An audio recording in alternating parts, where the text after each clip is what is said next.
नमस्कार, मेरे channel knowledge point में आप सभी स्टूडेंट्स का वेलकम है। स्टूडेंट्स, जैसा कि पता है कि 9 अगस्त को यूपी बीएड एंट्रेंस एग्ज़ाम का पेपर होने वाला है, तो उसी को देखते हुए आज हम जो है टॉप 10 साइंस के क्वेश्चन लेके आए हुए हैं, जो एग्ज़ाम के लिए काफ़ी इंपॉर्टेंट होगा। और ये क्वेश्चन जितने भी होंगे टॉप 10, ये सारे क्वेश्चन सारे एग्ज़ामों में पूछे गए हैं किसी न किसी एग्ज़ामों में।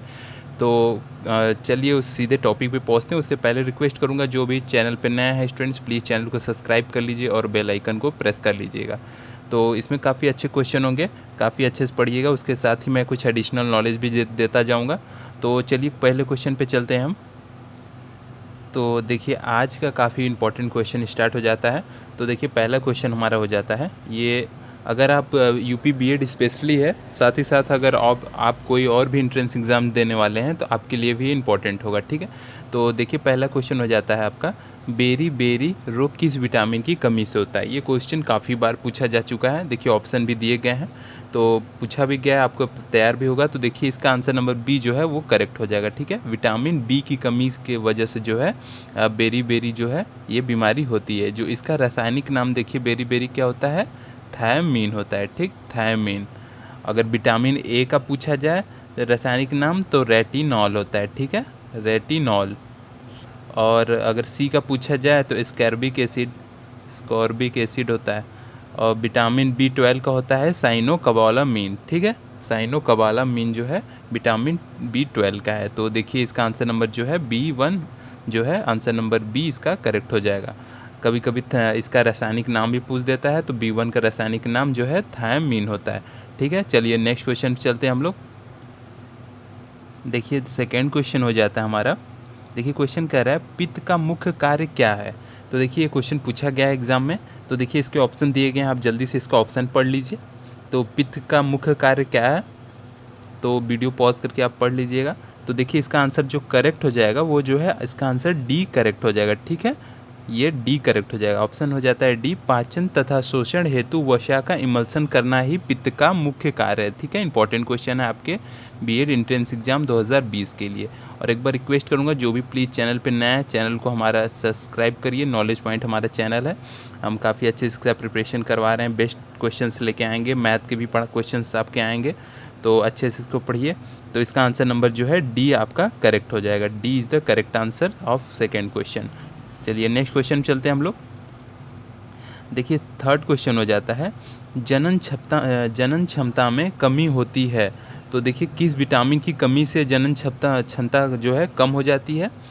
तो देखिए आपका आंसर आ जाना चाहिए अब तक, काफ़ी हाईलाइटेड क्वेश्चन है और इम्पॉर्टेंट है। देखिए मैं इसको डबल ट्रिपल स्टार दे रहा हूँ, प्लीज़ इसको अच्छे से पढ़िएगा। तो देखिए इसका आंसर नंबर जो करेक्ट होगा वो जो है डी करेक्ट हो जाएगा, ठीक है। विटामिन ई की कमी देखिए विटामिन ई की कमी से जो है आपका जनन क्षमता कम हो जाता है, ठीक है। इंपॉर्टेंट क्वेश्चन है, आप इसको अच्छे से ध्यान से पढ़िएगा, आ सकता है question. Answer number D is the correct answer. चलिए नेक्स्ट क्वेश्चन चलते हैं।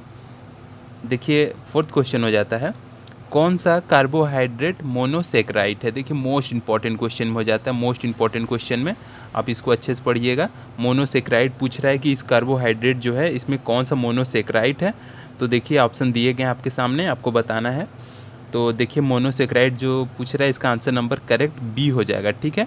ग्लूकोज और फ्रक्टोज जो हैं ये मोनोसेक्राइड होते हैं, ठीक है। इंपॉर्टेंट क्वेश्चन है, आंसर नंबर बी इसका करेक्ट हो जाता है, ठीक है। इसके बारे में कुछ और थोड़ा बहुत जान लेते हैं हम। देखिए मोनोसेक्राइड में जो है ग्लूकोज और फ्रक्टोज आते हैं, साथ ही साथ जो है मोनोसेक्राइड में गैलेक्टोज भी जो है मोनोसेक्राइड का ही कार्बोहाइड्रेट है, ठीक है। तो कौन कौन से हो गए मोनोसेक्राइड, ग्लूकोज हो गया, फ्रक्टोज हो गया और गैलेक्टोज भी मोनोसेक्राइड होते हैं। अगर डाइसेक्राइड पूछा जाए तो डाइसेक्राइड कौन कौन से होते हैं, माल्टोज, सुक्रोज और लैक्टोज जो हैं ये डाइसेक्राइड हैं। और पॉलीसेक्राइड कौन कौन से होते हैं, तो स्टार्च, ग्लाइकोज और सेलुलोज जो हैं, सेलुलोज काइटिन जो है ये पॉलीसेक्राइड के अंतर्गत आते हैं। तो ये टॉपिक देखिए काफ़ी इंपॉर्टेंट हो जाता है, तो इसका आंसर नंबर बी जो है वो करेक्ट हो जाएगा। चलिए नेक्स्ट क्वेश्चन चलते हैं हम लोग। देखिए फिफ्थ क्वेश्चन काफ़ी इंपॉर्टेंट हो जाता है, काफ़ी बार हायर लेवल में भी क्वेश्चन पूछा गया है और आपके बीएड में भी आने के चांसेस है। देखिए क्वेश्चन हो जा रहा है, भूमि अपरदन जिसे इंग्लिश में सॉइल इरोजन कहते हैं कि रोकथाम संभव है। तो देखिए जो सॉइल इरोजन है, जो भूमि का अपरदन कटान है, उसको कैसे रोका जा सकता है। तो देखिए 4 ऑप्शन दिए गए हैं इसमें, तो आप पढ़ लीजिए ऑप्शंस। तो आपने ऑप्शन पढ़ लिए होंगे और अपने आंसर चूज़ भी कर लिए होंगे। तो मैं आपको इसका करेक्ट आंसर बता देता हूँ। भूमि अपरदन आप जो है पुनः वन रोपण करके उसे बचाया जा सकता है। आंसर नंबर जो ए होगा इसका करेक्ट हो जाएगा, ठीक है। जो है जंगलों का, वनों का दोबारा से रोपण करके पौधों की जितना मात्रा अधिक होगा उतना ही मिट्टी की कटान को रोका जा सकता है। देखिए ये क्वेश्चन काफ़ी बार पूछा गया इसलिए मैंने इसमें ऐड किया है। तो इसका आंसर नंबर ए करेक्ट हो जाएगा। एक बार चैनल को सब्सक्राइब कर लीजिए क्योंकि एग्ज़ाम से पहले मैं मैक्सिमम क्वेश्चन कवर करूँगा जो टॉप 10 क्वेश्चन बार बार पूछे गए हैं। तो आप चैनल से जुड़िए और अच्छे से अपना प्रिपरेशन करिए। थोड़े ही समय में हम ज़्यादा क्वेश्चन अटेम्प्ट कर लेंगे, ठीक है। तो इसका आंसर नंबर जो है ए करेक्ट हो जाएगा। चलिए इसका 6 क्वेश्चन देख लेते हैं, काफ़ी इंपॉर्टेंट है ये। देखिए साइंस के आपके बायो सेक्शन से है। तो देखिए 6 नंबर क्वेश्चन हो जाता है, डार्विन का सिद्धांत था। तो देखिए डार्विन का सिद्धांत पूछ रहा है। काफ़ी बार ये क्वेश्चन 9-10 में हमने पढ़ा भी है और हमारा जो सिलेबस बीएड का है वो भी 9-10 के ही सिलेबस पे बेस्ड है। तो ये क्वेश्चन आना हो सकता है, अनिवार्य हो सकता है। तो देखिए डार्विन का सिद्धांत पूछा जा रहा है। तो ये देखिए ऑप्शंस दिए गए हैं, आप पढ़ लीजिए। मैं आपको आंसर इसका बता देता हूँ। तो देखिए इसका आंसर नंबर जो करेक्ट हो जाएगा वो बी करेक्ट हो जाएगा, ठीक है। प्राकृतिक चयनवाद जो है, नेचुरल सिलेक्शन जो है, यही डार्विन का सिद्धांत है, ठीक है। इंपॉर्टेंट क्वेश्चन है, इसको अच्छे से ध्यानपूर्वक इसको पढ़ लीजिए, ठीक है। आंसर नंबर बी करेक्ट हो जाता है। चलिए नेक्स्ट क्वेश्चन चलते हैं। देखिए 7th नंबर क्वेश्चन हो जाता है, जीवों तथा वातावरण के पारस्परिक संबंधों का अध्ययन क्या कहलाता है। जीवों और वातावरण का के बीच में जो संबंध है उसे क्या कहा जाता है। तो देखिए उसे क्या कहा जाता है। ऑप्शन दिए गए हैं, इकोसिस्टम, इकोलॉजी, और दिया गया है सी ऑप्शन एक्टिकोलॉजी, और डी ऑप्शन है सिनिकोलॉजी। तो देखिए आपको बताना है जीव और वातावरण इन्वायरमेंट के बीच में जो रिलेशन उसे क्या बोला जाता है। तो इसका आंसर देखिए मैं बता देता हूँ, इसको जो है इकोलॉजी बोला जाता है। आंसर नंबर बी जो है इसका करेक्ट हो जाएगा, ठीक है। इसके बारे में कुछ और भी आपको जानकारी दे देता हूँ। देखिए सी ऑप्शन जो है हमारा एक्टिकोलॉजी, उसमें किसका अध्ययन किया जाता है। देखिए एक्टिकोलॉजी में केवल एक ही जाति के जीवों का अध्ययन जब किया जाता है तो उसे एक्टिकोलॉजी बोला जाता है, ठीक है। एक जाति का अध्ययन, किसी स्पेशल स्पीसीज़ का जो स्टडी किया जाता है उसे एक्टिकोलॉजी कहते हैं। और ये जो लास्ट है आपका सिनिकोलॉजी, इसमें किसका अध्ययन किया जाता है, किसी क्षेत्र विशेष में पूरे जीव जंतु के समुदाय के अध्ययन को जो है आपको सिनिकोलॉजी के अंतर्गत आता है। मतलब किसी एक पर्टिकुलर एरिया में जितने भी जीव जंतु होते हैं उनसे रिलेटेड जो स्टडी होता है, अध्ययन होता है, उसे सिनिकोलॉजी बोला जाता है, ठीक है। तो यहाँ पे देखिए हमारा कॉन्सेप्ट क्लियर हो गया इससे रिलेटेड। तो देखिए इंपॉर्टेंट क्वेश्चन इसलिए हो जाता है। चलिए नेक्स्ट क्वेश्चन पे हम लोग चलते हैं। देखिए 8 क्वेश्चन काफ़ी इंपॉर्टेंट ये भी हो जाता है। साइंस से क्वेश्चन आपके ज़्यादा होंगे, खास तौर से बायोलॉजी से, इसलिए क्वेश्चन उसमें ज़्यादा हमने ऐड किए हैं। और नेक्स्ट वीडियो में हम कोशिश करेंगे कि ये टॉप 10 के बजाय टॉप 20 या टॉप 25 क्वेश्चन कर लिया जाए। तो देखिए 8 क्वेश्चन हो जाता है हमारा।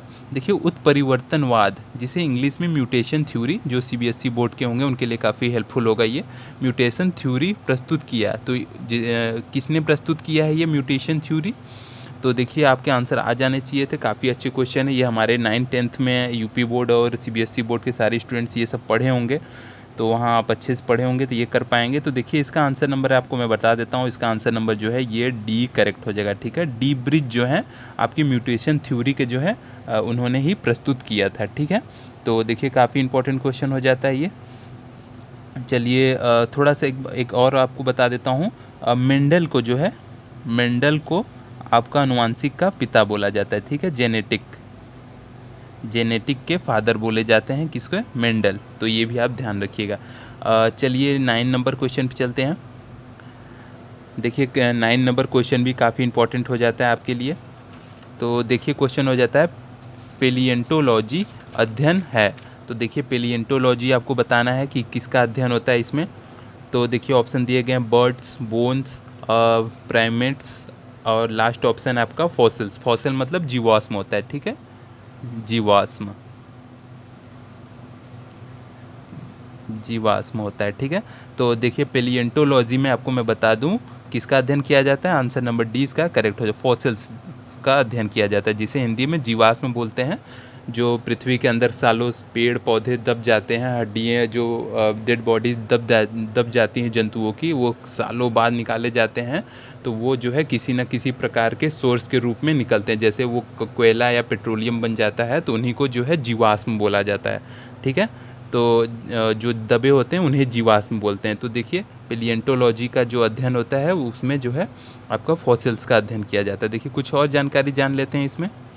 देखिए यहाँ पे मैं आपको ये भी बता देता हूँ कि बर्ड के अध्ययन को क्या बोला जाता है, तो ऑर्निथोलॉजी बोला जाता है, ठीक है। ऑर्निथोलॉजी बोला जाता है। और बोन्स के अध्ययन को क्या बोला जाता है, ऑस्टियोलॉजी बोला जाता है, ठीक है। ऑस्टियोलॉजी बोला जाता है, ठीक है।